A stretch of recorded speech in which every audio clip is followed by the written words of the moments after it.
这辆从香港对面的深圳开过来的宾利飞驰，下班回家途中突然一声巨响，整个车头都趴了下去。去了 4S 店检查，4S 店说这是空气减震坏了，换2条要49800。大哥一听当场就受不了，便询问能不能维修回去。4S 店表示减震是没得修的，只能换。还好车主之前收藏过我们维修减震的视频，知道我们价格还不到4S 店换新的1/10，在保证质量的情况下，当天就能交车。如果你是宾利大哥，你会花4万多去换新，还是花不到1/10的钱进行高质量维修呢？手艺人创作不易，不妨点个小爱心支持一下，你的支持就是我们前进的动力。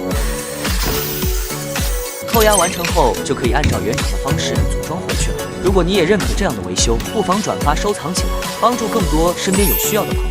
不到半天就交车了。